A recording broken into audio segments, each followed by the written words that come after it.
Okay, I think we're live. Um, ooh, got the audio coming in twice. Okay, I'm just going to give it a few minutes, just in case anybody else wants to jump in. So we're going to be animating this bus today, and hopefully in the next 90 minutes. If you haven't already download the files in the description, there's a Dropbox link where you can download the PSD file as well as the sounds, because we're going to add in some simple sounds just to make this feel a bit more alive. So during this, if you have any questions, feel free to drop it in the chat. I'm going to try to keep things moving as fast as I can, but happy to go back and help out anybody who needs it. So I'm going to give it just another 2 minutes here, and then we'll get started. So just hang tight.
Another 30 seconds.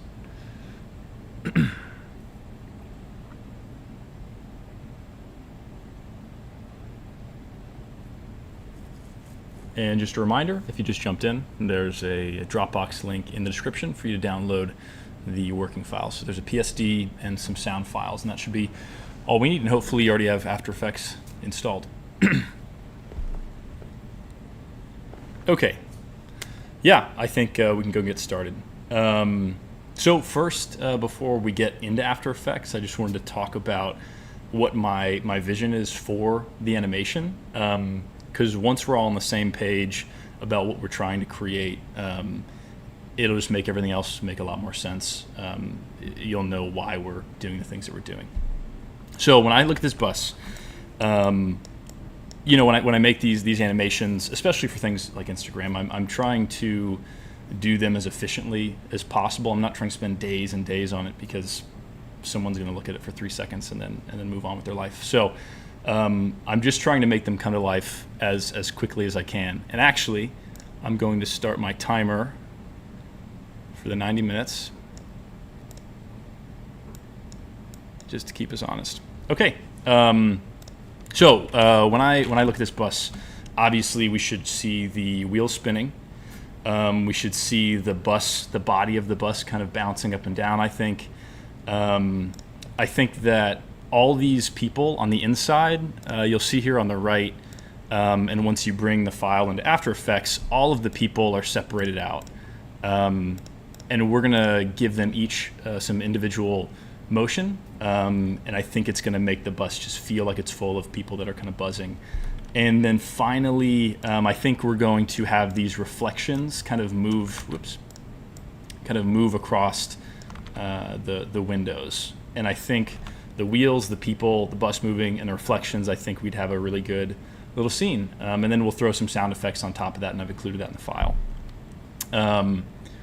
Okay, so I'm going to exit out of Photoshop. We don't need to be in Photoshop at all. And so go ahead and open up After Effects. And actually, I'm just going to do it. I'm just going to start from absolute zero. So open After Effects.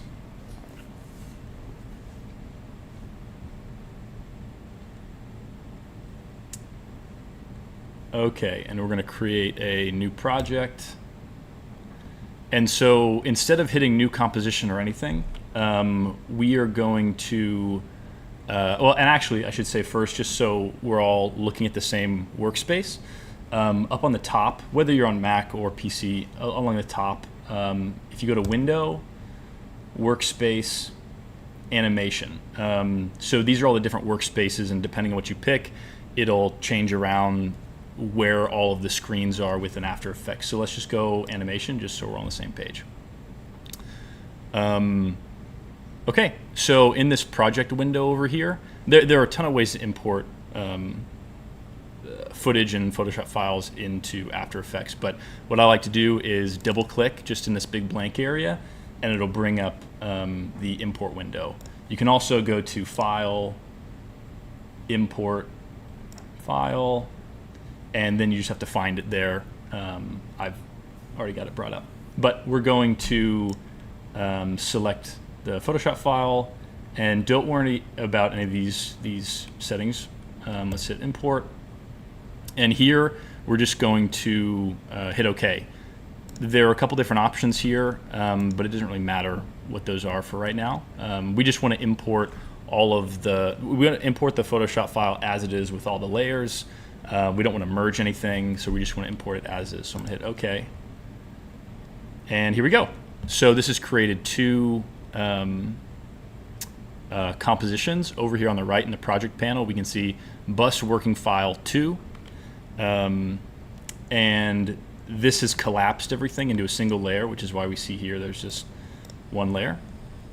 And if we double click into this, this dives into that composition, and now we're in what's like a good reflection of the Photoshop file. So all the layers are here. Now, is there anything else I wanted to say before we really get into it? Let me know in the chat if everything's coming through well, if you can hear me all right, because that would be unfortunate if it wasn't. Okay, yeah, I think we just get into it. So to explain the layers that we've got, one of the first layers that, the only layer that's hidden, so you can hit this box here on the left and hide and unhide these. You'll see it's this layer with all these blue windows. And this is going to be our matte layer. So when we do things like, when we want the reflections to appear only in the windows and not on top of the rest of the bus and outside of the bus as you see here, we're going to use a matte. And I'll get into this later, but just to quickly show you, how that works. So here's our reflections layer. We could click on No Matte here, and if we select Window Matte, right, now the matte is only appearing inside the windows. So that's what we want. Anyway, I'm going to go and undo all that and just get us back to square one. Okay. And I'm going to try not to use shortcuts, just because I know that'll be hard for you to follow along with. So I'll try to only click around places, and if I do use a shortcut, I'll call it out. But once you get really good at After Effects, shortcuts are hugely important to saving time. Okay, let's go, I guess. So let's go through the layers. So first we have the line layers, and what I'm doing here along the left, you can click in this second column here, and it'll isolate only to show you that single layer. So I'm just going to talk through these layers really quick. So first, as we said, we have the window matte. Second, we have the lines. So I've kept the lines separate because you'll see in like some of my most of my animations that I share that I make the line wiggle. And I think it's just an easy win to make something look a bit more interesting. It's really just a simple effect I apply on there to kind of mimic what like the old days of animation when you were drawing line by line or lines for each frame. I'm trying to mimic that, but without having to actually draw it line by line. It's a really quick method, and I'll show you that later. So that's the lines. We have the window frosting, and I've separated that out just so it'll appear on top of the reflections layer. This is just something I chose to do. No hugely important reason why. We've got all of our people.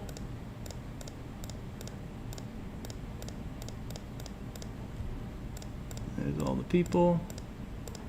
Okay. And again, I've separated them out because we want to add some movement to each character. We don't want them to all be moving uniformly, and we wouldn't be able to do that if they were all merged into one layer. So I've separated it out, but we're going to animate one character and then basically apply that to the rest of the characters. So it's going to be a super quick and easy process to get these people moving. We have the bus body, which this is all collapsed into one because there's nothing in this that I want to move independently. You can't see this right now because the background is black, so let me just change it to white just to help us out for a second. We have the front wheels and we have the back wheels. Now we're just gonna add animation to one wheel and then duplicate that to all the other wheels to speed that up because it's just a wheel turning. And then we have the ground shadow, which we might add some wiggle to, maybe not. We'll see how far we get. And then we have the background layer. Okay. So let's see. Where should we start? I think that we should probably start with the wheels. Just because we know that the wheels are going to be grounded. The bus body is going to be moving independently of the wheels, because if you think about a car, a car has shocks, and so the body is going to be bouncing, but the wheels are going to be rolling or whatever, but the wheels aren't going to be bouncing like the body would. So we're going to start with the most concrete piece of this, or what's propelling the rest of the movement, which is the wheels. So there are a lot of different ways we can make these wheels spin, and hopefully this isn't too complicated, but we will find out. Emily, do you always remember to put everything on separate layers while you're drawing, or do you separate them later somehow? Yeah, so I always work in Photoshop with layers in mind, because otherwise, once things are flattened, it's really hard to separate them out. So, like for example, if we have the reflection layer, here. We have the characters that are going to be moving inside the bus, and if that was all flattened, it would be near impossible, I think, to separate them back out. Also, I'm working on like a kind of juiced up PC, but it's still kind of lagging a bit. And so if you're working on a MacBook or something that isn't a juiced up PC, you might want to lower the rendering quality, just the preview quality. So here where it says full, we can honestly turn it down to like third, or even quarter, and that would be fine. It still looks pretty good. I'm going to make mine third. But that'll really speed up your rendering process, so you're not waiting. Okay, I don't think there's anything else that we need to worry about. Actually, so as you can see here, our timeline is set to an hour, so that's going to be way too long. We don't need that much space. So let's shorten this overall timeline. So if we go up into composition settings, if this didn't come in automatically, we can talk through this for a second. So everybody should have 2400 by 3840. The frame rate, yours might have been set to 23 frame, like 24 frames or 60 frames. Let's set it to 12, just so we have a lower frame rate, so things look a bit more old school in the animation. And here in the duration, we're going to change this from 1 hour to, let's actually do 30 seconds. Okay, this is much better. Right, so let's start with the wheels. So what I'm imagining for the wheels is, hopefully you can see my cursor. Yeah, you can. Okay, so if I were to grab this front wheel, and don't worry about doing anything, I'm just going to show you something. Because of the angle, because this isn't a perfect circle, and we're in a 2D program, I can't just rotate this, right? I can't just rotate it like that.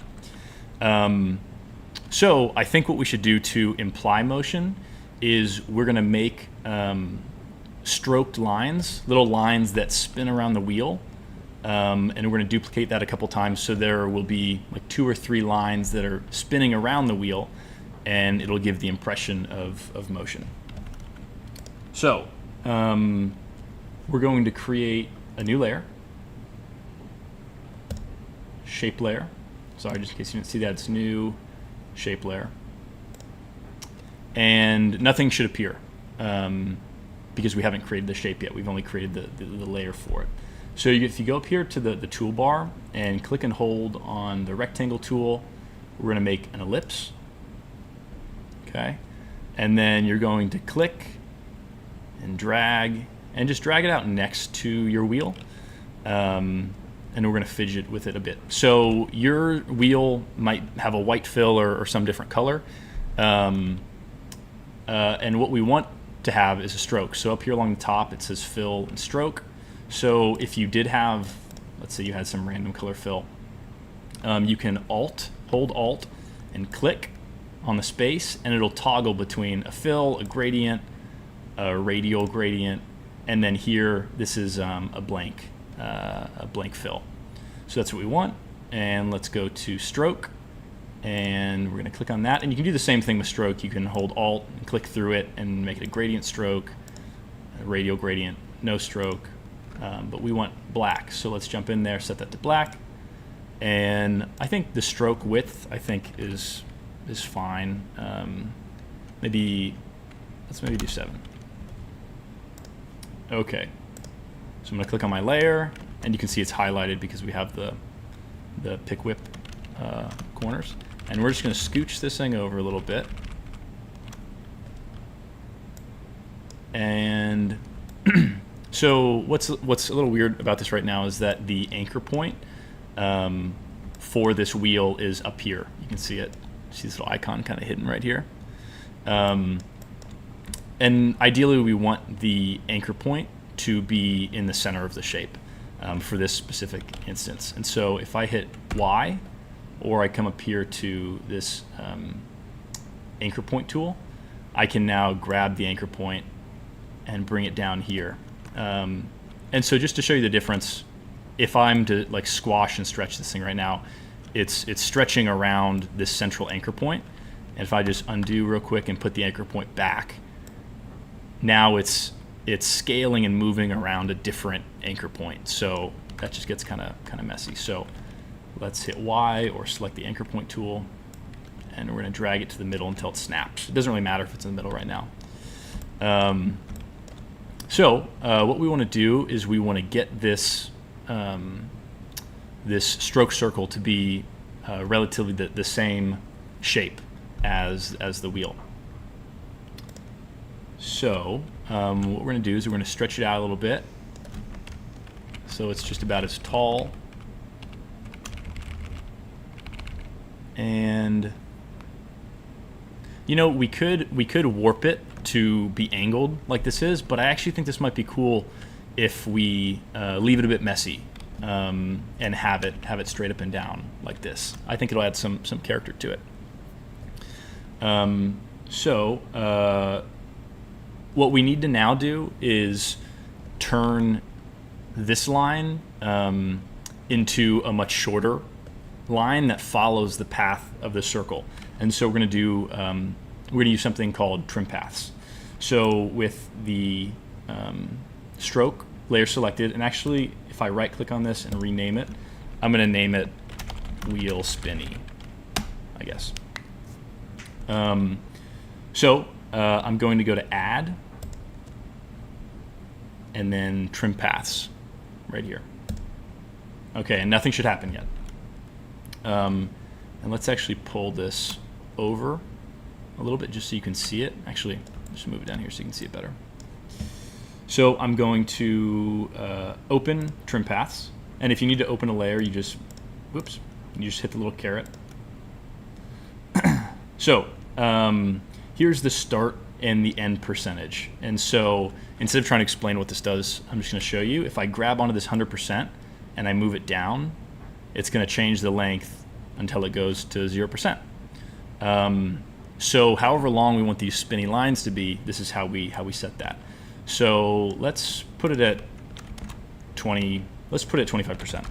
So roughly a quarter of the circle. We're only going to see a quarter of that stroke. So to make it move around that circle, we're going to use this offset tool. And so if you grab onto the number right here, and you move it in any direction, it's going to spin. And so you can see how once we layer that on top of the wheel, it's going to look like the wheel's spinning. What we're going to do is we're going to make our first keyframe, I guess. So if you hit this little timer button, you're going to set what's called a keyframe. And this just says that at this moment in time, these are the settings for this layer at this moment in time. So really the only thing we're saying right now is that at 0 seconds, it is offset at 117 degrees.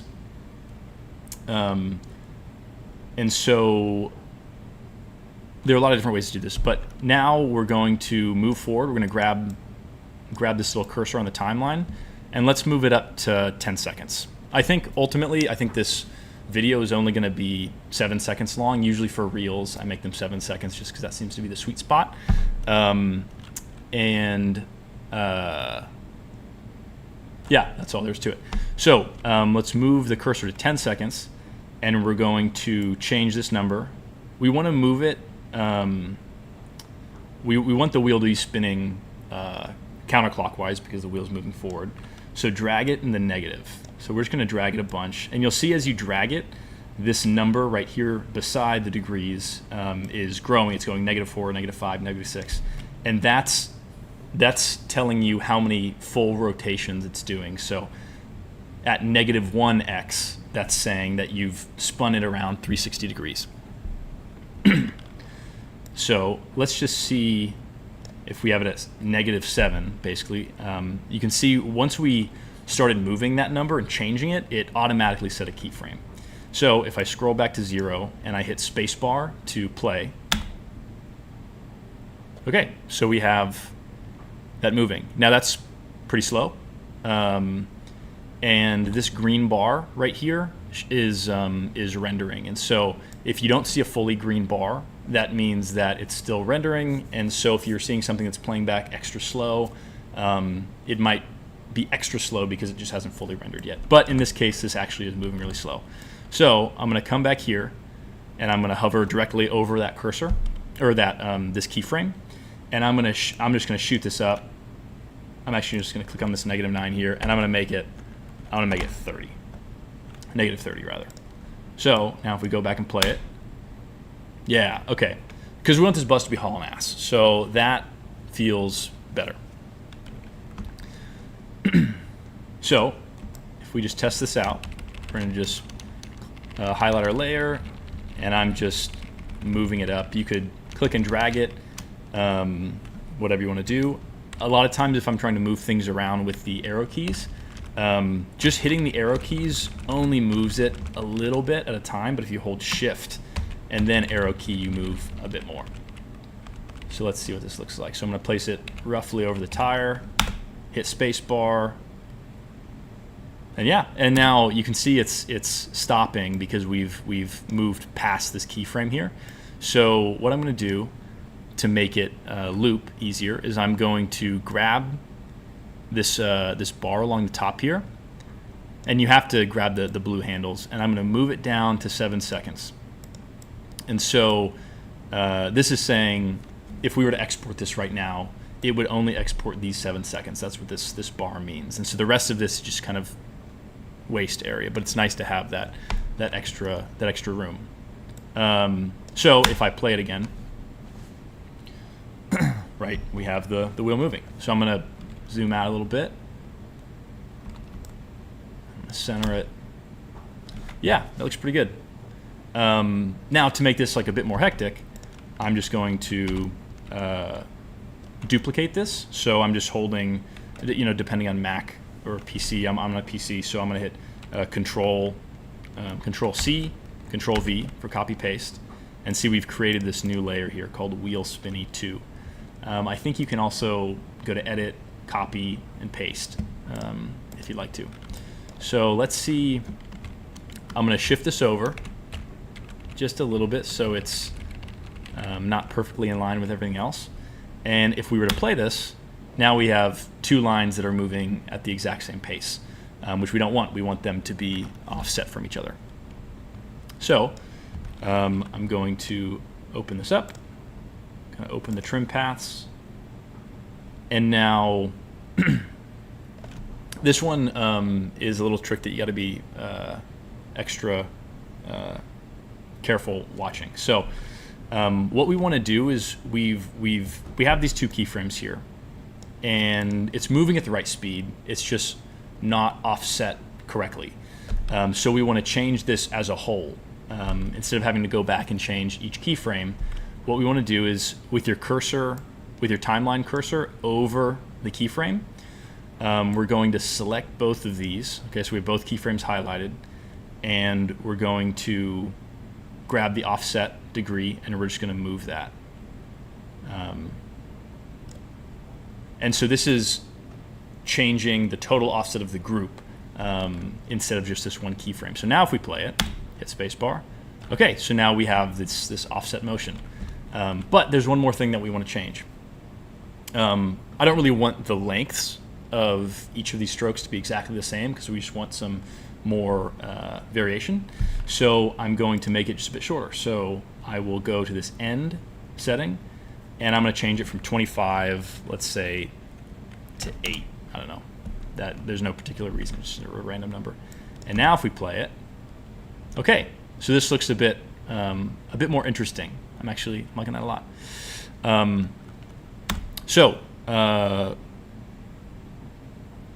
Let's see. This should really be the wheel animation.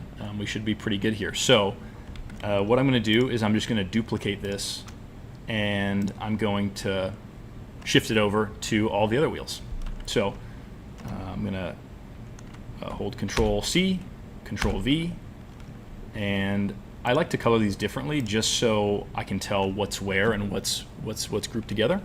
So now with these two selected, I'm just going to grab them and shift them over. Now this back wheel is just a bit shorter than the front wheel because we're going kind of back into perspective.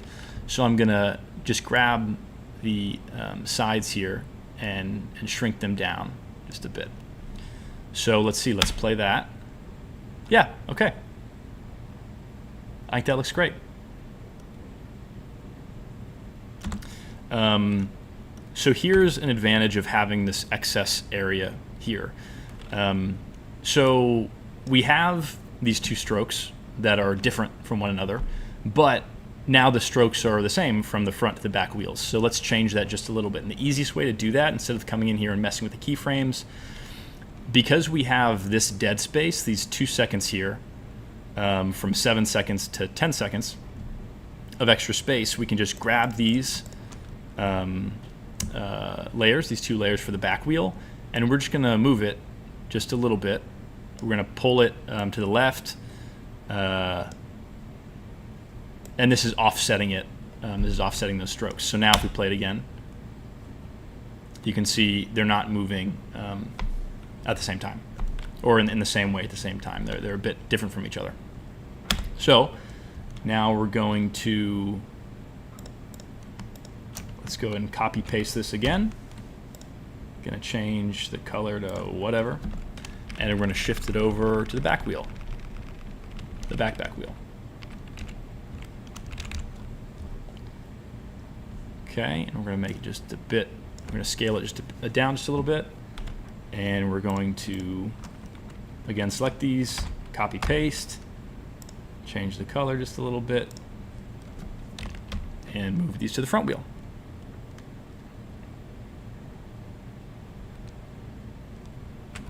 Okay, it's taking forever. Okay, so now if we play this animation,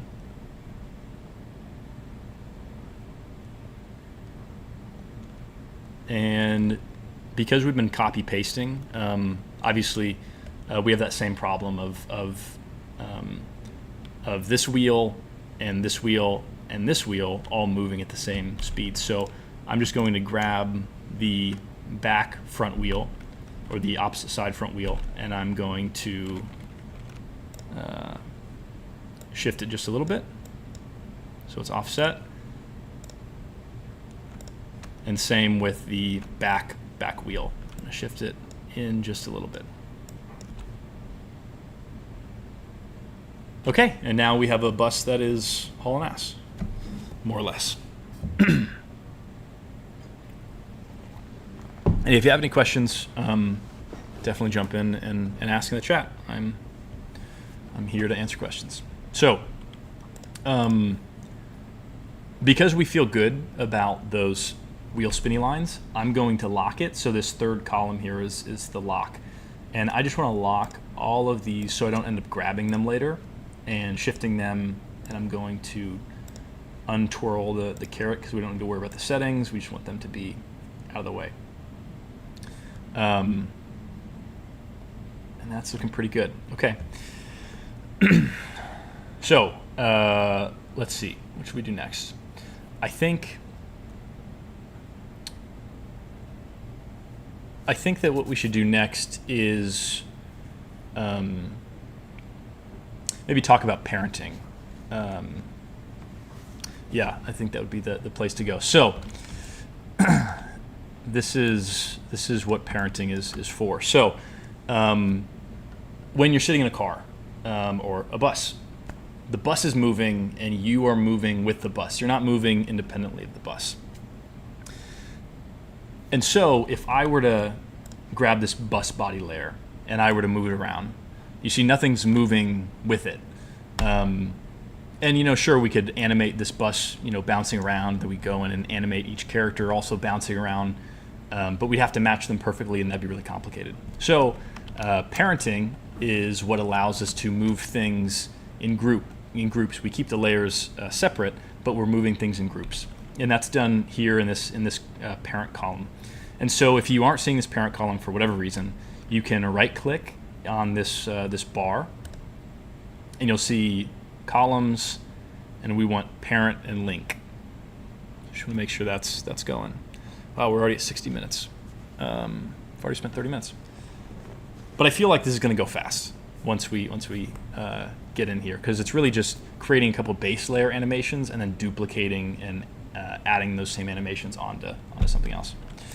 So let me think just for a second to make sure I'm doing this right. Yeah, okay. So we're going to parent basically everything except for the wheels and the strokes to the bus body, because really everything except for the wheels and the ground shadow should be moving with the bus. So I'm going to just undo and get it back into position.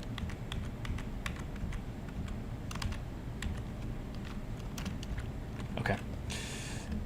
So what we're going to do is we're going to select, let me just make this bigger so you all can see. We're going to select everything above bus body.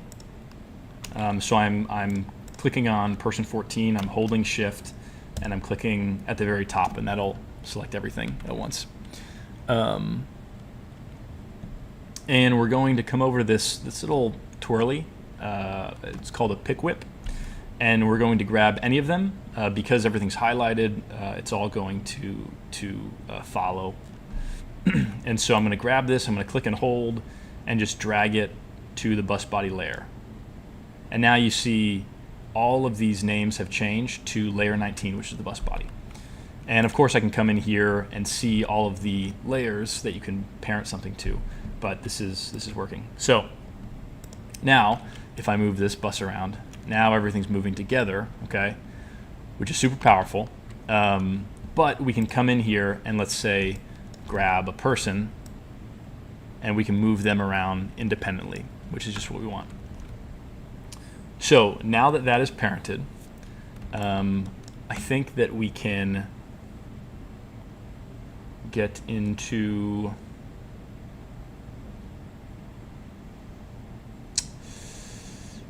I think we should save the because ultimately the bus is going to be bouncing up and down. But I think we should wait and do that last once we have all of the motion inside the bus finished first. And we have the reflections going by, because all of those animations are going to be moved by the bus body animation. So I think it's best that we kind of isolate everything and have as few things moving as possible until they need to be moving. So I'm going to go and hide this reflection layer just because it's really annoying and bright. I'm going to, let's start with the people. So let's go to person one. So person one is the top left, and they go 1, 2, 3, 4, 5, 6, 7, 8, 9, 10, 11, 12, 13, 14. So what I want from these people is I just want them to be, okay, if I'm sitting here in my bus, I just want them to be kind of moving. Not necessarily moving in sync with the bus bounces yet. I just want them to be kind of like swaying back and forth. And so there are a lot of ways to do that. There are hard ways to do that, and there are easy ways to do that. And I'm going to show you the easy way to do it. So first things first, we're really, to make this character move, we're only going to be messing with the rotation transform property. So if I open up this layer and I open up transform properties and I go to rotation here and I grab these degrees, you can see that it's moving around this central anchor point, which is not what we want. If you think about, let's take like my head, for example.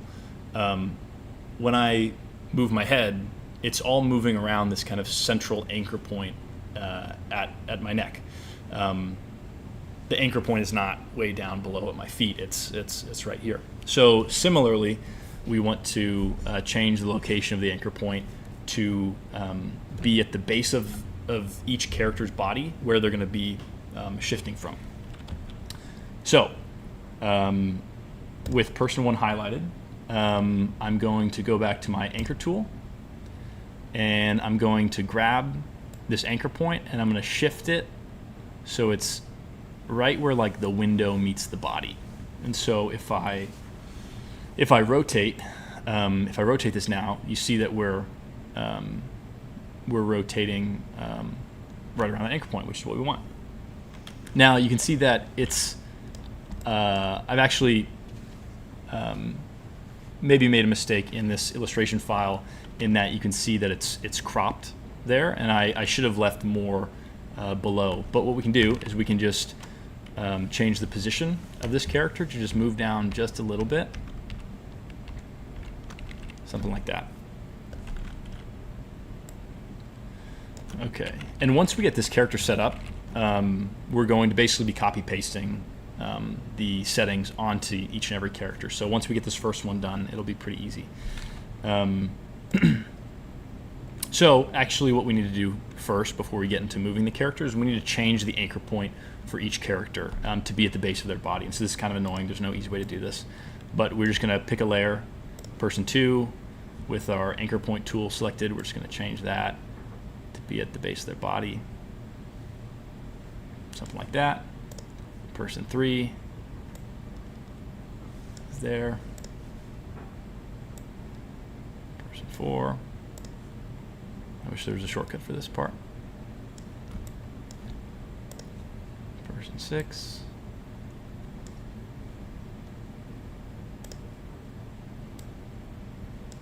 Person 7. Person 8.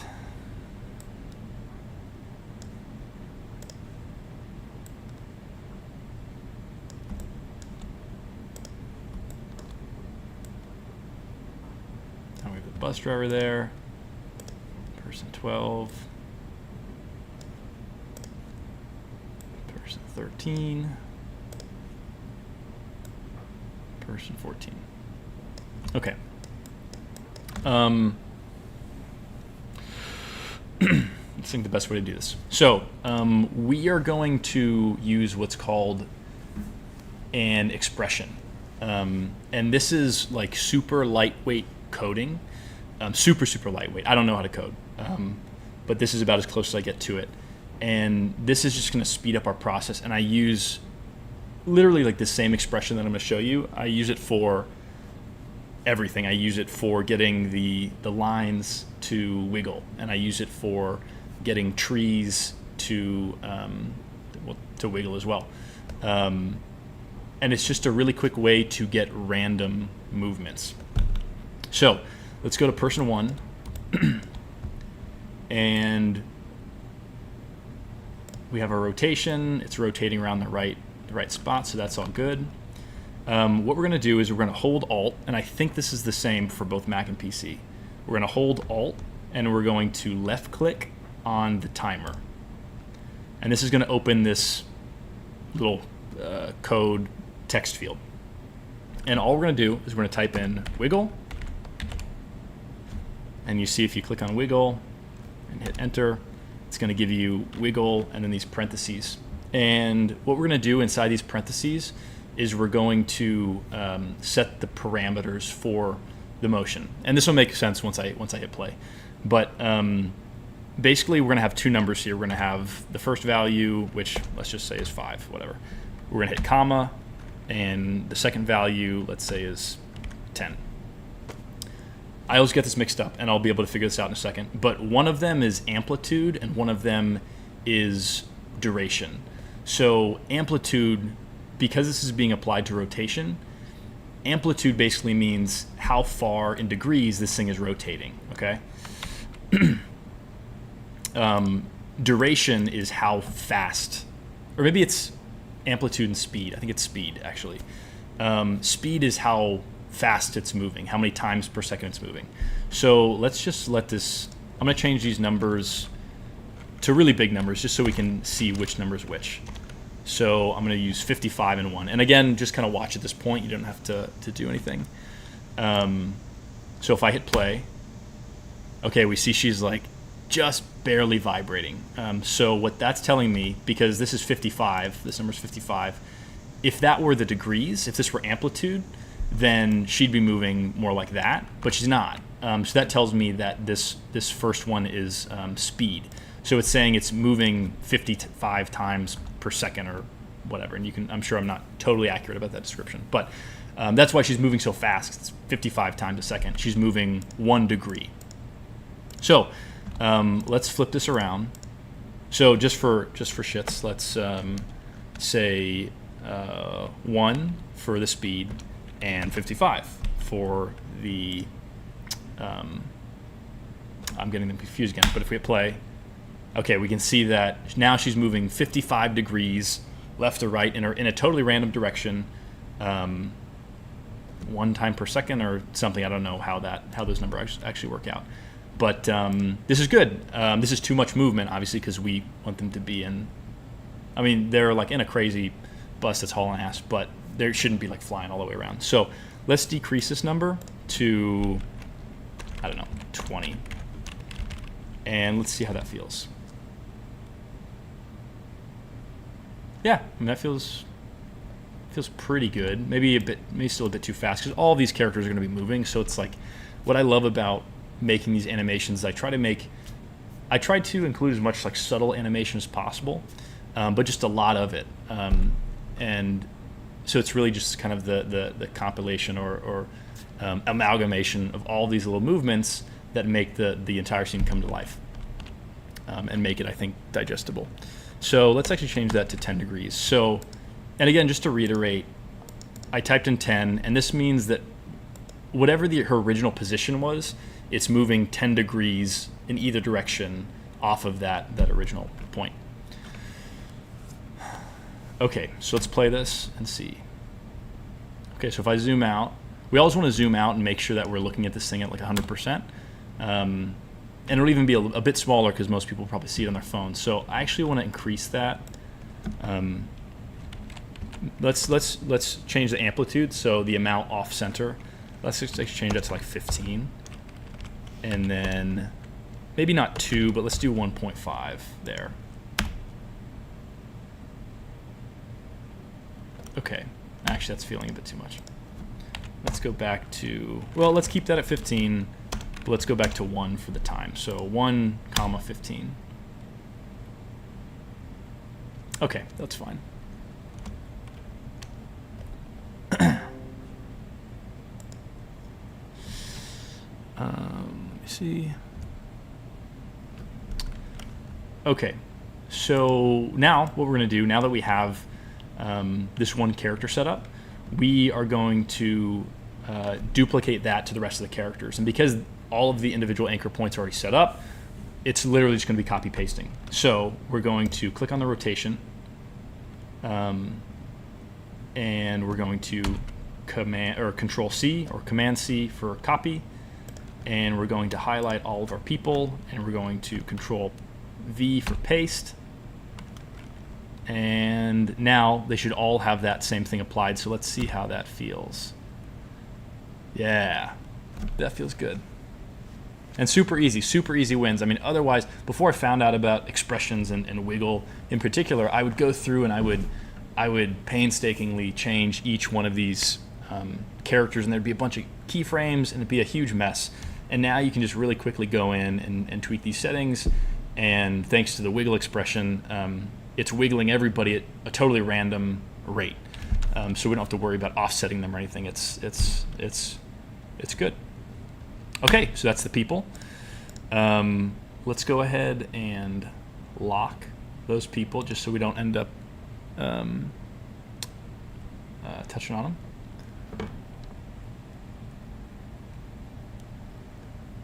Thank you, Emily.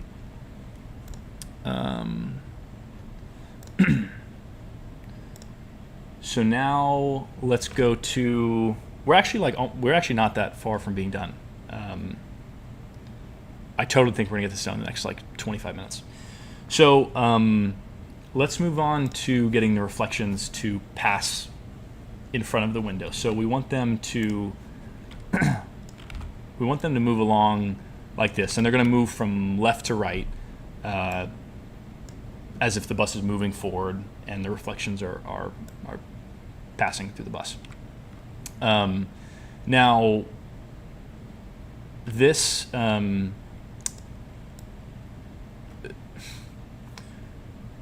this layer, I intentionally made this reflections layer only this wide. We want these reflections just to continue moving past, but it's only 4 strokes wide. So what we're going to do ultimately is we're going to create the motion of the reflections moving like this, and then we're just going to simply duplicate that layer and offset it so it's so it appears just behind it like this, and then they'll move together like that. But let's first just start with getting this one reflection to move. So before we use the map to get it contained to just the windows, let's just worry about getting it to move from left to right. So I want to make sure I'm at 0 seconds. So take that cursor and put it to 0. We're going to open up reflections, open up the transform properties, and go to this position marker. And we're going to, let's start with it off. Let's start with it off the bus entirely. So let's move it all the way to the left. We're going to set a keyframe there. So at 0 seconds, this is where it's going to be. And let's go to 10 seconds. And we're just simply going to click it and drag it across the screen. And actually, I see that it's actually not hitting the top of the window right there. So I'm going to move this layer up. So I'm going to go back to the first keyframe, and I'm just going to shift it up a couple pixels. And you can see the motion line for where it's going. And I'm going to go to the last point, and I'm going to shift that up too, so it's moving in a line parallel to the ground. So now if I play this, there it goes. Now this is moving way too slow because, again, we're hauling ass. So all I'm going to do, I'm just going to grab this keyframe at the end for where I want it to end up. And because this is a timeline, I'm just going to grab this keyframe and I'm going to slide it up. So let's say at 3 seconds, I want this layer to be all the way to the right. So if I play that, that's a little bit faster. But let's actually make it just a little bit faster. So I'm going to go to like 3 seconds exactly. Position the keyframe, play it. Okay, I think that feels pretty good. I actually think I want it a little bit faster. So I'm going to change it to 2 seconds. Go to 2 seconds, grab your keyframe and slide it over. Yeah, okay, that feels way better.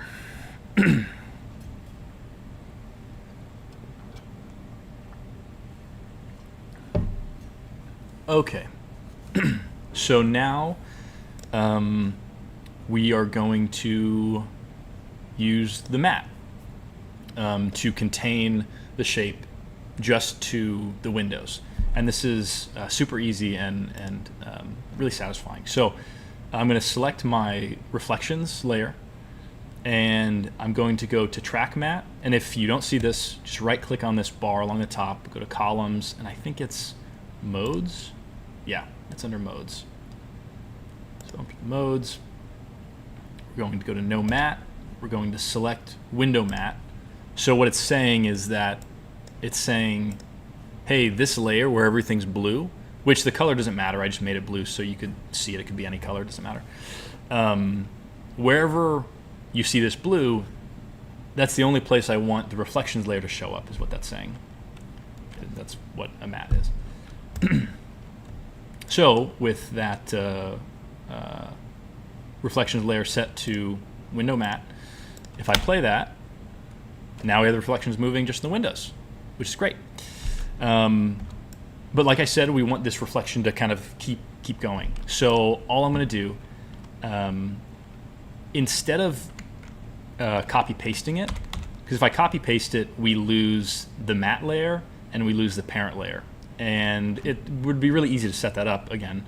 But instead of doing it that way, we want to duplicate it more formally, I guess. So we're going to go to Edit, Duplicate, or Control D. And this is going to give us exactly the same settings.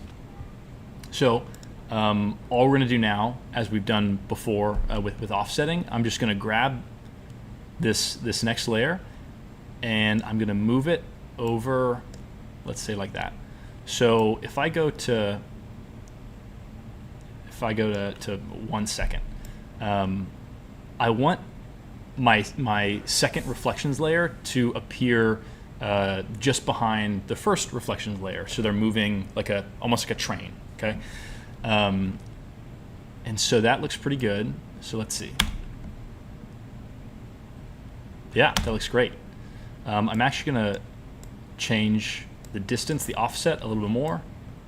And actually, now that I think about it, now that I'm seeing it, I don't necessarily want there to just be line. I want there to be some break in the line. So I'm going to duplicate this one more time with Control D, or going to Edit, Duplicate, and I'm going to offset that one more time.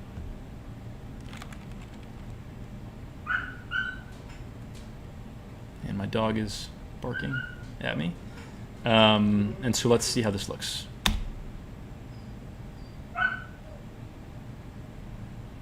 Yeah, that's looking good. Okay.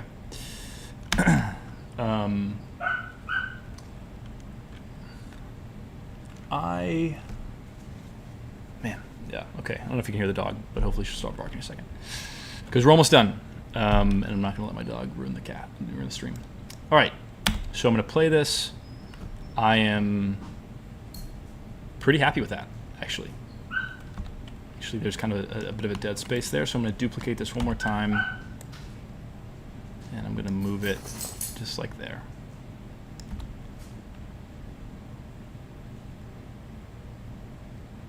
Okay. That's looking really good.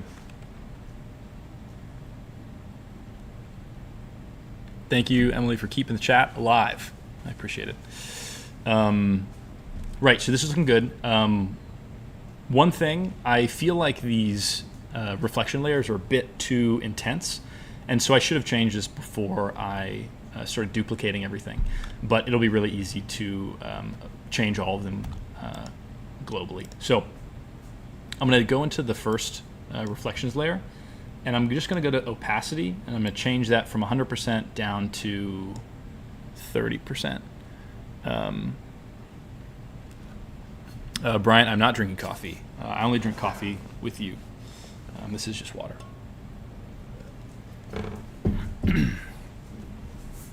Okay, so now I've got the opacity down to 30%. I think I like that. Well, actually, maybe I don't. Let's change that to 75%. Let's see how that feels. It feels a bit too much. Let's change it to 50%. Okay, that feels pretty good. So I'm going to select the opacity transform property that I changed. I'm going to hold Control C or Command C if you're on Mac. I'm going to select the other reflections layer and paste that in. So now everything is at 50%. We've got our people moving. Everything's parented. The wheels are spinning. We are like really close to being done with this actually. So I think we're definitely going to make it under time. Though we do still want to add sound effects, which actually will be really, really quick. So let's go ahead and lock the reflections layers, just so we're not messing with them anymore. Everything's locked. The window frosting, I had separated that out originally just to allow me to change the opacity of it in case it felt a bit too strong. And I feel like here it's not bad. I don't know. Maybe 50% or something. Let's see how that feels.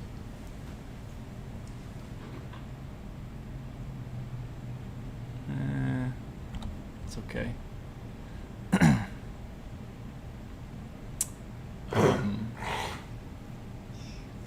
That was my girlfriend's dog coughing. Okay, one thing that we got to go back and do that I forgot about is, as you can see, we have Marge Simpson here, and her body is showing on the other side of the screen. So we're just going to use that matte layer to apply that to all these characters, so we're not seeing any of their body come in front of the window. So if I'm going to unlock all my people, and you can do this by just like clicking and dragging to do it all really quickly. I'm going to select all my people. I'm going to go to the matte, change that to window matte, and now they will all be contained. So that's good.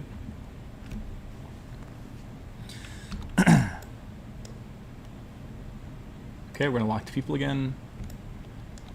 And now I think we can get on to moving the bus body. Yeah. And I think this is where this thing's really going to come alive. So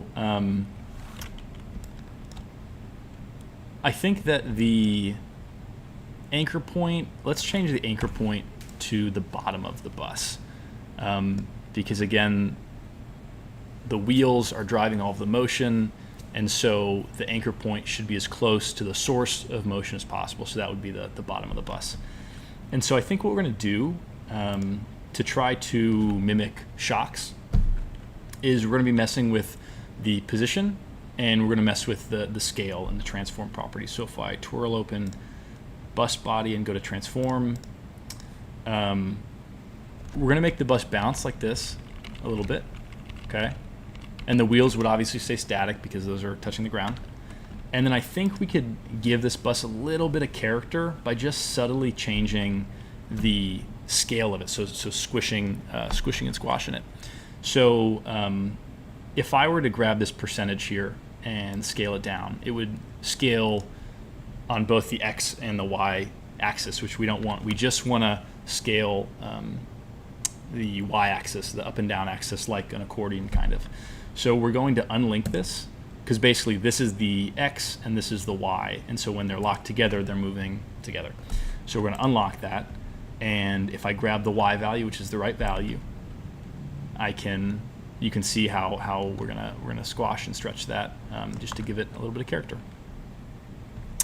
So let's move the bus down a little bit. That's good. Now, the motion that we're trying to create, and I will do it with my phone here, is that, right? And so because if you think about a shock, it's going to move up until the shock fully extends, and it's going to, doing a bad job explaining this,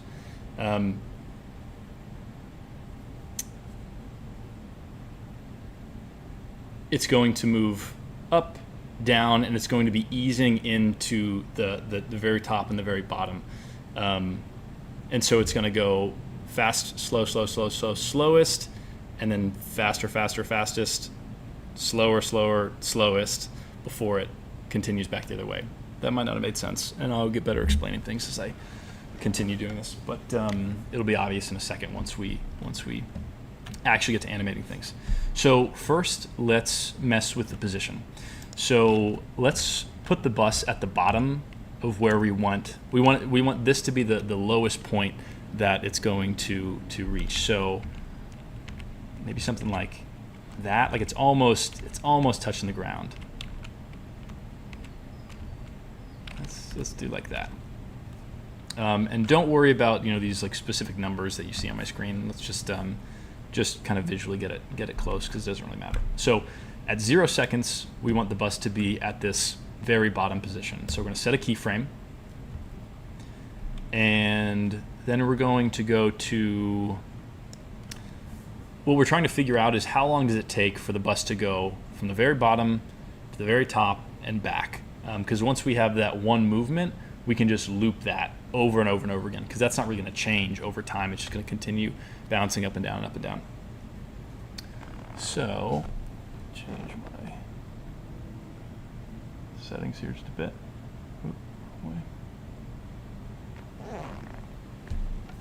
Okay. So let's go to like, and you can see this number here changing. This is how many frames there are, or I guess out of, yeah, that's really showing the number of frames, because we're working at 12 frames per second. So let's just say at 1 second, the bus is going to be at the top, at its peak. So we're going to move that bus up, and let's say that's the peak right there. So if it took 1 second to go from the very bottom to the very top, it's going to take another second to go all the way back to the bottom. So we could move, instead of moving the bus back down manually, because we want the bus to end up in the very same place that it started. So we're just going to take that first keyframe, we're going to copy it, and then we're going to paste it. Command C, Command V. And so now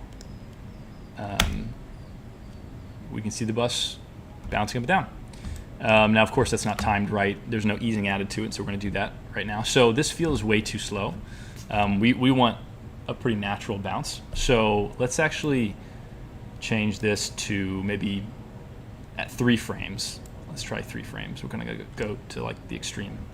At 3 frames, it'll reach the height, and so that means at 6 frames, it will go to the very bottom.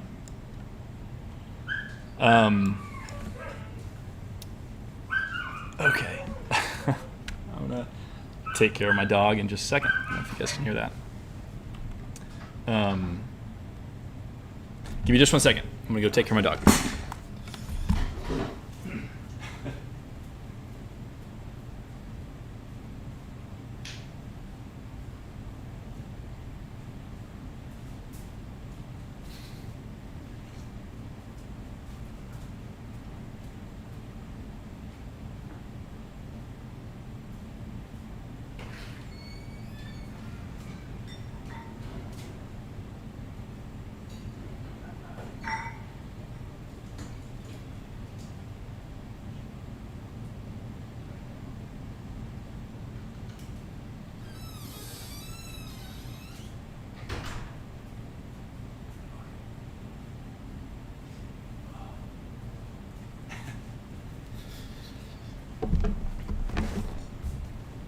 Okay.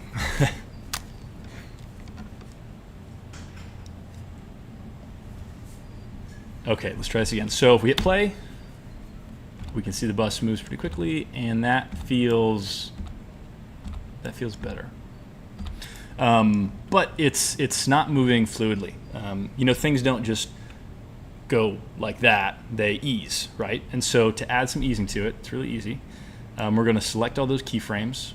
We're going to right-click them, and we're going to go to Keyframe Assistant and go to Easy Ease.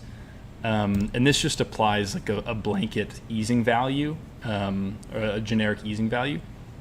We could get into the specifics of easing values, but that's, I think, for a different class. So now if we play this, we can see it feels just a bit more fluid.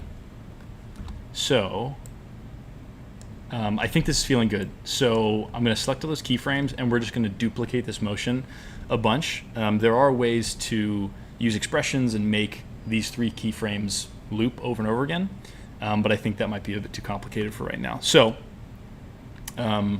with our cursor at the end of this keyframe, we're going to select everything, hold Control, and copy paste that. So now we've duplicated that, and we're going to go to the end of this frame. We're going to select all of those. We're going to copy paste that. We're going to go to the end of this frame, copy paste that, end of this frame, and copy paste that. So that now takes us to our 7 seconds. Right, so now we have a bus that is hauling ass. Looks pretty good.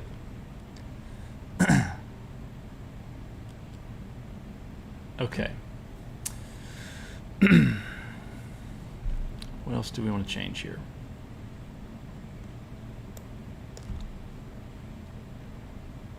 So I think that the ground shadow still looks really static. And so let's figure out a way to change that and make it look like it's actually moving through space, or at least moving at all. So what we're going to do is we're going to use an effect called turbulent displace to just give that some wiggle and some motion. So I'm going to lock the bus body.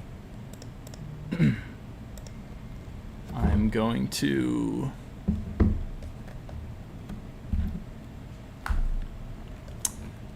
go down to my ground shadow layer, and so you can see it selected here. And I'm going to go up to Effects. I'm going to go to Distort and Turbulent Displace. So what this does is it just makes things shake and wiggle. So if I'm to move around this this evolution setting, you can see it's just making things wave. This is way too much wave. So what we want is we just want all of these little particles here to have some motion to it. So we're going to change amount and size. So amount is how much wave or turbulence is added to this layer, and size is how big the turbulence is. So we want the size to be really small because we don't want this whole thing to be wavy like this. We want it to stay kind of relative in the same place. So let's just change that to, let's try 2 to start out. But we do want the amount. We want this amount to be something high. As you can see, it's getting like more and more pixelated, which is good. So let's just set this at 1,000. Oops, not 100. And size to 2. And then if we move the degrees on this evolution property, we can see it animating. So this is looking pretty good. It's just enough motion to suggest that something's happening. So what we want to do is we want to set a keyframe. So go to 0 seconds. So 0 seconds. Let's just set this evolution thing to 0 out. We're going to set a keyframe there. And let's go to 10 seconds. And instead of changing the degrees here, let's just set this number, the total rotations, to like 15, something really big.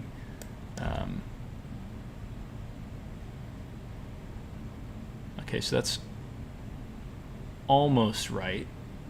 Let's maybe change the amount. Let's see what 5 does. Ooh, okay, that's too much. Let's change the size back to 2. And let's maybe change the amount to 2,000.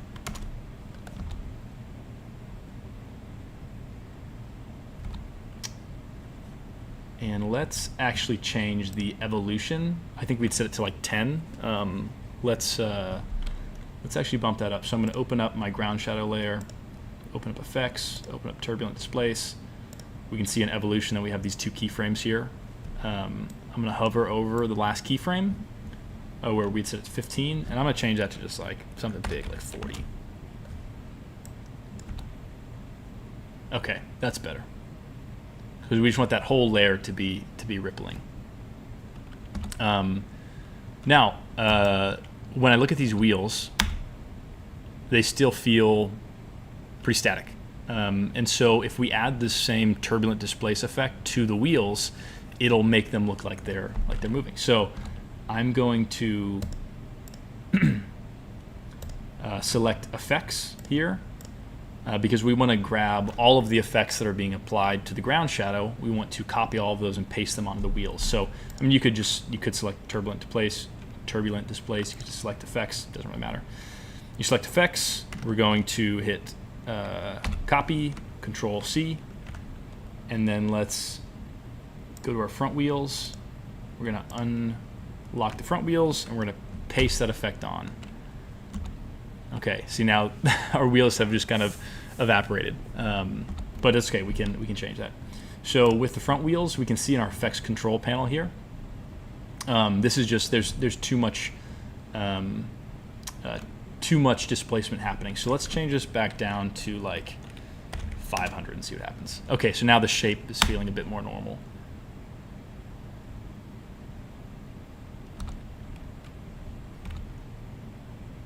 Yeah, okay. And actually, I made a bit of a mistake. When I copy pasted the turbulent displace effects, it's going to paste them in wherever the timeline indicator is. And so you can see these 2 dots here indicate the keyframes. And so from 0 seconds to this point, nothing's happening because I improperly pasted it. What I should have done is move the time indicator back to 0 and then hit copy paste. But all we're going to do is we're going to slide this back to there. So this is feeling better. Maybe that might still be a bit too intense. So let's change that. Let's change the size down to 1.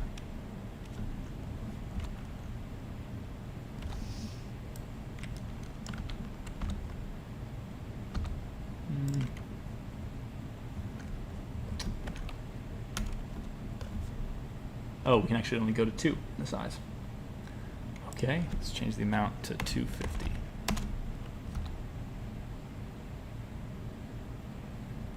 Okay, so it's not much, but if you look at the back wheels and the front wheels, the back wheels we haven't done anything to yet, versus the front wheels, there's a little bit of a jitter difference. And I mean, no one on Instagram, when they're looking at this, is going to be able to see the difference, but that's not what this is about. So let's change the timeline indicator back to 0. We're going to select the effects that we put on the front wheels, being the turbulent displace. We're going to go to our back wheels, and we're going to paste that in. So now if we play it, that's all moving. Okay. One of the last things we're going to do as far as animation goes is, like I said, I like the lines to jitter a bit. And so we're going to take this turbulent displace effect. We're going to copy it. We're going to go up to lines, the lines layer, and let me zoom in on these lines, and I'll change the viewing quality to full just so you can really see the difference. We're just going to paste that effect in. So again, too much displacement, and I pasted it the wrong area. I'm going to go to 0, going to paste it, going to change the amount to 250. Even that's a little much. 150. Let's hit play. And see, it's buffering. You can see the green line moving along. Give it just a second to buffer.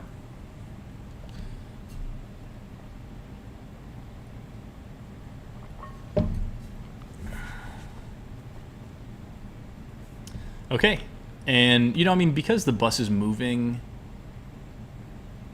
you really can't even tell that it's jittering. But I'm gonna leave it. I'm gonna leave it anyway. Okay, I think this is great. So now we're going to crop it for Instagram, and we're going to add the sound effects. And I think we can definitely do that in the next 17 minutes. And then we're going to export it.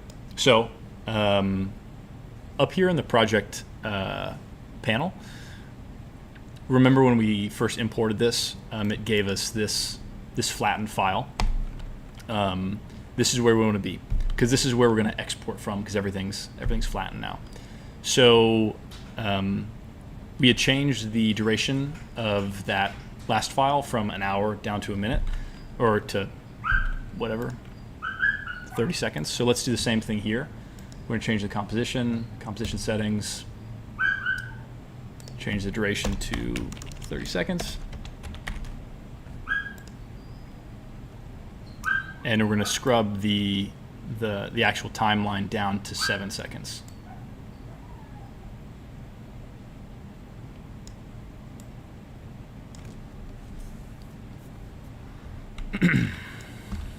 Okay, we'll hit play.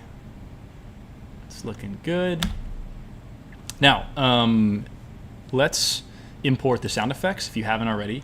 So in that folder, there's a sounds file. So if you just click on the file and hit import folder, don't worry about creating compositions from the sounds. We're going to cancel that. Open up our sounds, and I think I have some traffic noises and some bus noises. So let's first lay in the bus noise, and you just grab it, you throw it down in there. And I think you all should be able to hear this on the stream. And let me know in the comments if you can hear it. Oops, turn on my audio.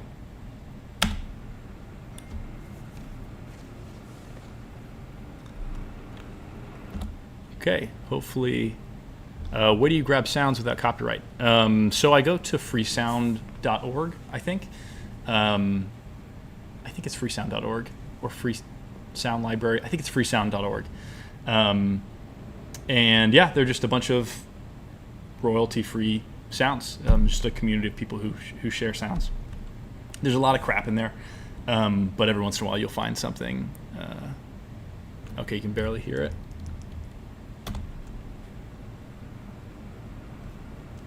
Okay, I think it's pretty loud in my headphones, so that's just something that I've done wrong. But as long as you can get the gist of it, we're not going to really be doing anything special with these sounds except for kind of laying them in. I will say that this sound that I've got right now is, it sounds like a bus is starting up. It's going from still to moving. So I'm actually just going to change. I'm going to drag this layer to the left, the sound layer, to catch it at a different time. Okay, that sounded pretty good. Okay, that sounds good. Let's throw in our other sound layer, this Paris traffic. I'm gonna drag it in. Okay, that's a lot of... That just blew out my eardrums. I don't think for you guys, but actually I can change that real quick, I think. All right, if you're wearing headphones, watch out.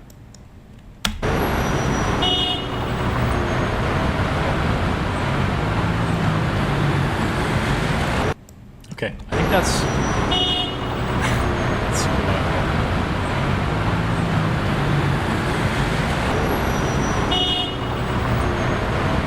yeah, and so we got that first horn in there, which is kind of nice. I like that a lot. So I actually think this is fine.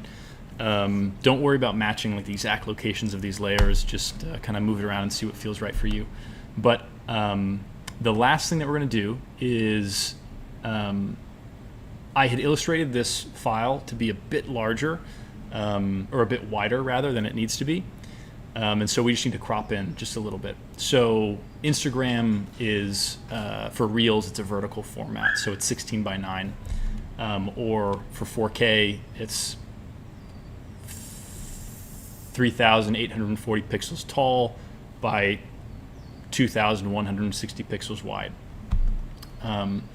But actually, we can't upload to 4K in Instagram, so we're going to do 1080p, which is 1920 tall by 1080. So let's change this composition size to 1080 by 1920. That's all good.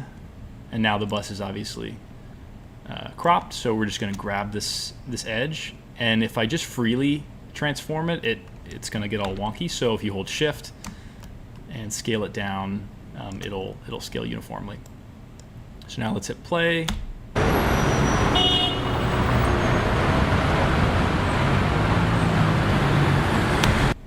And there you go. I'm going to open up this audio window.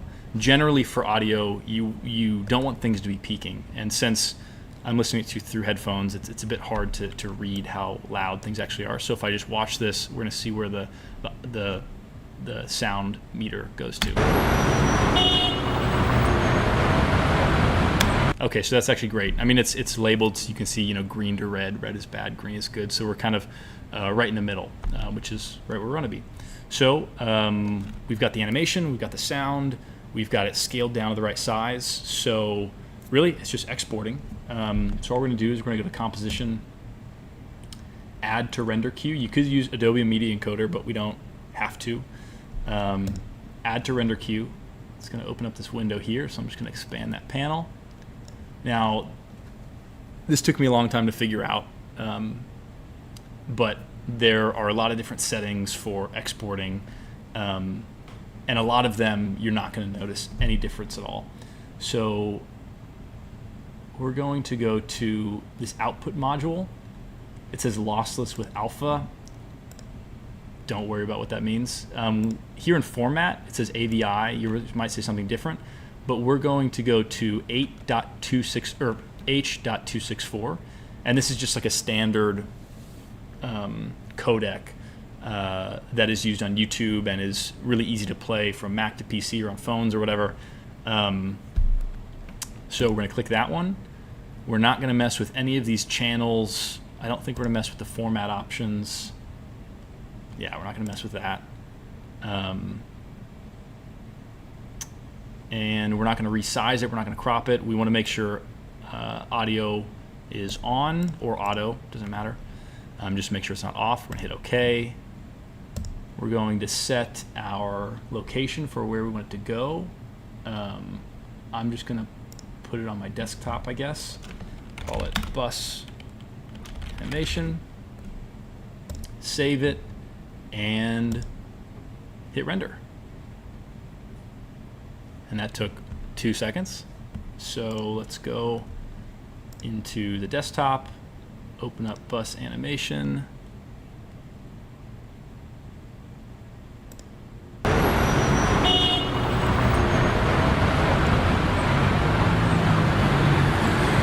And here it is. Whoops.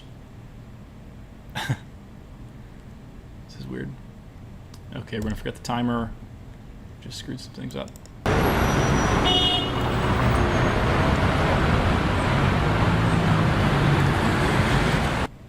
And there we go. There's our animation. So now I'm going to send this to my phone and post it on Instagram. If you end up making your own bus and want to share it to Instagram, that'd be super cool. I'd love to see what you guys make, even though I guess it'll probably look pretty similar to mine. But make it yours, or make it your own, make it different. I could have had the bus move from left to right or something, but I just want it to perfectly loop, and I thought this would be doable in 90 minutes, which I think we're just a few minutes shy of 90 minutes. So, Emily, is there any difference exporting with Media Encoder? Depends on the use case, I suppose.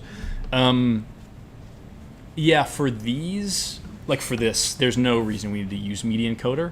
And from my experience, Media Encoder is a bit beefier of a program. Like maybe it'll render things a bit faster than it would in After Effects, just because it's a program just built to render things out.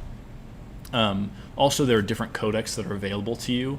Like I think in Media Encoder you can export GIFs, and you can't in After Effects, or maybe it's the other way around. But the interface is basically the same. You have a lot of similar options, but there'll just be some minor differences that most people won't recognize. So that's it. That's the bus. I hope that I hope this was helpful. I hope this was fun. I'm going to be doing more live streams next week, I think. I was in Charleston this past week doing some thumbnail sketching. You can see on my, I guess I'm promoting Threads now. On Threads, I've been sharing some sketching that I've been doing, just really rough thumbnails that I'll later turn into a full-blown illustration. So I think next week, because I'm leaving town again, next week when I'm back, I'm going to turn one of those little thumbnails that's like this big and turn it into like a full-blown illustration. So you can follow me along in that process and hopefully do it in 90 minutes. Probably not, though. Thank you all for being here. If you're not, I feel weird asking you guys to subscribe, but I guess that's helpful in the long run to me. So if you could subscribe and share it with your mom, that'd be great. And I guess I will see you guys next time. I'm going to wait around just like another minute to see if any questions roll in. But other than that, I'll close it out. So 60 seconds on the clock.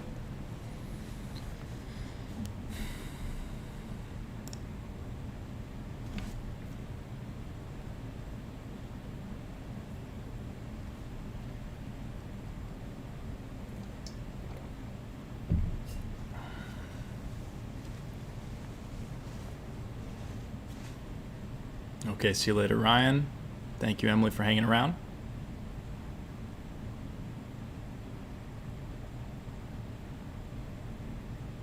Okay, we're just going to call it. So thanks again, and I will see you guys next time.